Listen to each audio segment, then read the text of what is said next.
Cancers, welcome to your energy reels. Or astro reels. It's my pleasure to read for you, as you know. And as you also know, these readings are timeless and signless, so you don't have to be a Cancer or have any Cancerian placements that are significant in your chart. And you don't have to be watching this video at the time that it's being published in order for the messages to be for you. If they resonate, then they're for you. If they're not, then I would invite you to take a step back and then come back and see if you can recognize the energies then in your physical reality. If you'd like to work more closely with me, you know where to find me. You can check the Etsy link on whatever page you're viewing. Oopsies. Okay. At this time, you know, as I'm doing your energies, Cancer energy, Cancerians or whoever you guys are, I'm feeling it very transactional. There's a lot of transactional energy going on in your field right now. I'm feeling it. I was not trying to ignore it, but I was feeling it. Look at this. Often, we see? And I said I was trying to ignore it. Look at this. This is the card that, you know, whoosh, is going to cut cords, cut things off. So the Queen of Swords, as we know, is that energy that will put you in your place. That sword is going under your neck. God bless, you know, unless it's not. So this would be an energy that's not afraid to cut things out. Notice she fell right off the table. Just as I pick her up, I'm telling you that I was just trying to cut out the transactional energy, but kind of not. So the message that I'm getting here is don't allow it in. They're saying transactions are not bad. It's like saying, oh, money is the devil. What are you talking about? If you're still spewing that, I need you to come find me right away. Look, I went to touch my card, and what is this card in front, right? I went to say, come find me right away because you're running on old programming. Money is not the devil. First of all, you know, that's some old school stuff. It's you and the associations that you have allowed to become a part of your conscious mind awareness and your subconscious learning. Now, this mindset that you have, let's just call it your belief system, is not something that we just woke up and learned socioculturally in this lifetime. Trust me, that's enough to get us all on the wrong path. But you've also got other lifetimes building up too with your conditioning. And so that's why what I'm trying to tell you is it's time to upgrade your beliefs. A lot of you are coming off lifetimes where you're heavy about certain beliefs, and then, you know, in the next lifetime, you're heavy about the opposite beliefs. What do you think is going on in this lifetime? Confusion, right? So what we want to do is change your mindset about money. First of all, remember, money doesn't matter. And when I say it doesn't matter, some of you are going to be like, yeah, it does. Mindset mistake number one. Your first question should be like, well, what level of the field are you talking about, Jay? If you're trying to be at this 3D perspective, money matters. You have to get that resume. You have to get those degrees. You've got to look the part. You've got to get these shoes. You've got to drive this car. You've got to talk like this. Then you might as well sign up for all of those other things that are being fed to you about what the perfect person should be in order to move in this society. Then go right ahead and do that. But if you're a real G, you understand that the idea that money doesn't matter, that God pays your bills, meaning you at a higher level, you pay your bills, right? And not that job. You start to understand, and sounds lofty, I get it, because trust me, I'm out here with that Taurus moon, I get it, right? But you have to understand that it is your belief system that keeps you trapped.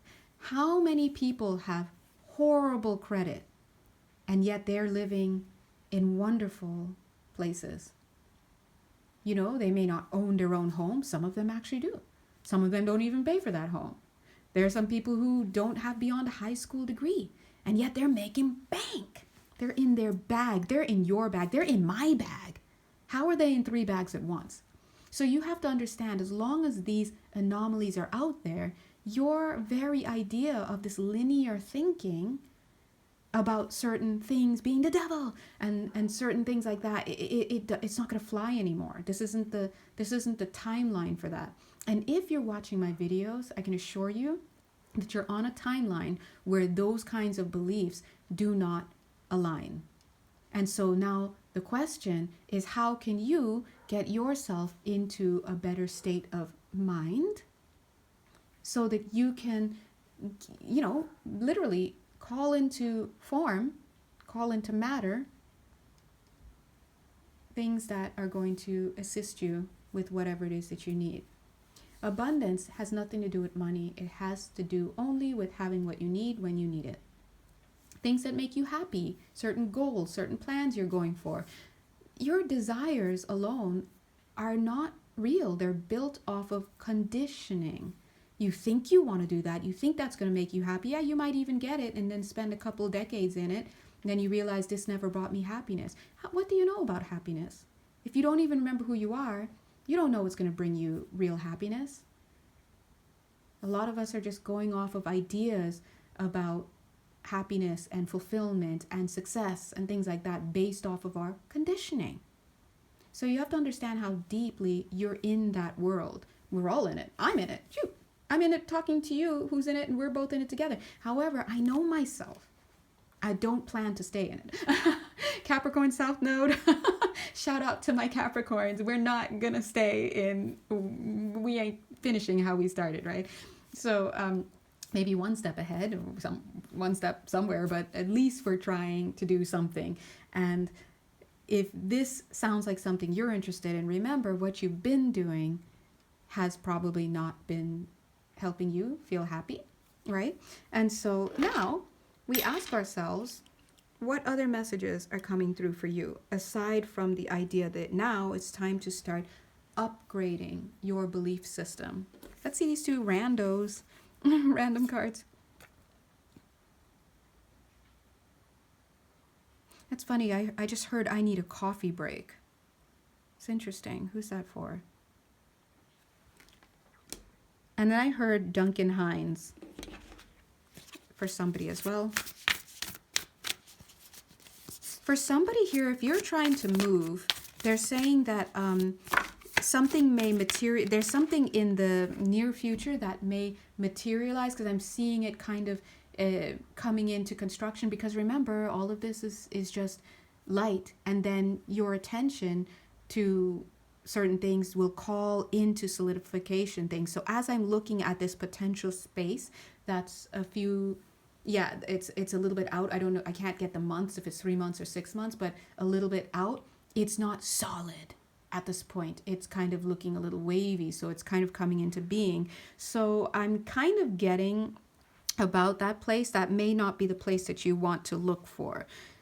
They're saying in about 3 months time. So if that place comes up, I'm getting the words Pink Panther. That should help you to identify that opportunity. If it ends up manifesting, because right now it's a little wobs, if it ends up manifesting, the guides will assist you in finding another route or another place. And what you're going to want to look for, instead of the Pink Panther, whatever energy they're going to help you with, is you're going to want to look for the rabbit.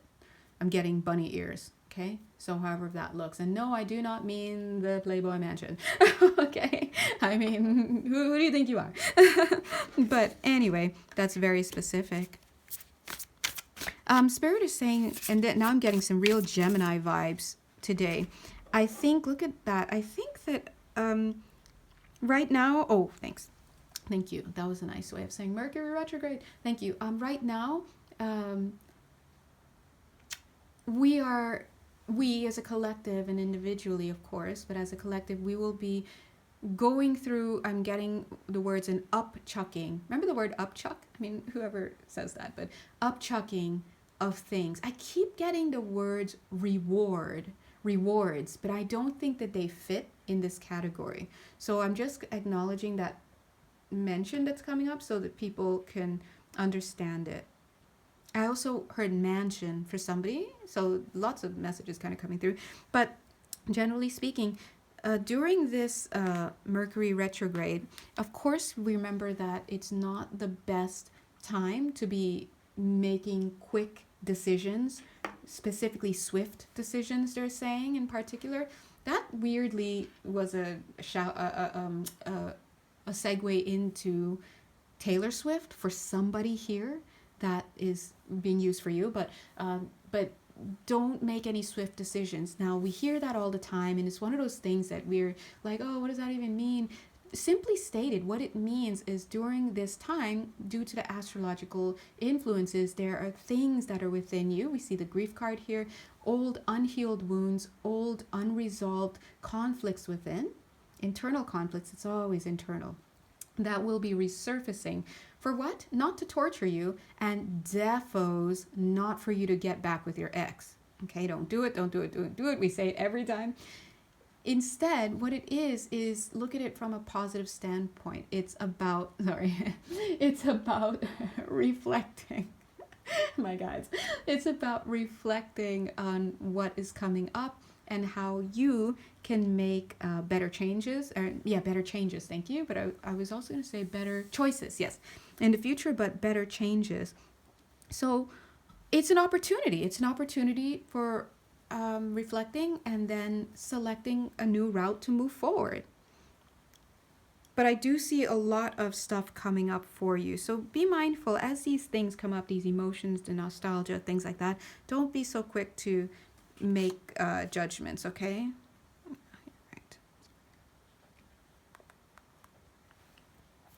Right. What else? Yes. Oh, I'm also getting to be mindful of any collaborations that are coming in for you during this time, because some of you may be thinking to collaborate with people. You may be thinking that it's going to yield something, you're going to make money, or you're going to do something that's going to, I guess, be a boon for you. But I'm getting very strongly it might actually lead off to a dead end. So, and that makes sense during Mercury retrograde. That makes sense because the structures that are rising and coming up, you don't want to build upon those, because then when the period passes and the astrological, the energies change, then these structures will dismantle once again, and then you'll be left with this contract, or you'll be left with this commitment, or whatever, these investments that you've made. So it's about being mindful. It's also about being able to stay focused on yourself. It's always about yourself, right? And always remember, focusing on yourself and doing things for yourself does not equate with service to self. Service to self is when you just don't care about anybody else. You care only about you, and to hell with everyone. But no, that's the opposite of what we're saying. When we're saying focusing on yourself, it's about self-love, it's about self-acceptance, it's about self-mercy. Have mercy on yourself. Self-compassion, these things. When you do this, you're actively changing the constitution of your energy field and the frequency, because you're being kinder. You're creating unison, oneness within the self. When we're being harsh and we're self-critical, we're actually creating division between or amongst who? Yourself, yourself, yourself, yourself. And then you're creating other fragments, right? And then we have to continue to integrate. And they're saying then you attract different kinds of people that all reflect the different forms of self-hate and self-criticism that you have put into motion within yourself. So when we pull ourselves inward and we collectively give ourselves love and compassion, what we do is we bring ourselves into oneness, and then we soothe ourselves, and we're no longer looking for people to exact our own self-rage onto us and all of that stuff. It's just a cycle that we do. But you're no longer looking for that. And on top of that, the beautiful thing is it's extra added protection, because then you're just not attracting those kinds of people. And that's straight up. They just don't exist in your world. Why? Simply, they're not a vibrational match. And that's why we always push shadow work, because doing shadow work allows you to see the stuff that you've got in your trunk that's also, your subconscious, that's also magnetizing things. You're like, why do I keep getting hit by these cars, right? In my car. Well, because you forgot to check the trunk and what else you're carrying there. Okay, so what is this, by the way? Eight of Swords in the reverse, was it? No, let's see. Anything? Yeah, I do see that oh, I gotta go. Okay, yeah. So get into, I'm gonna cut it here. Get into union with yourself.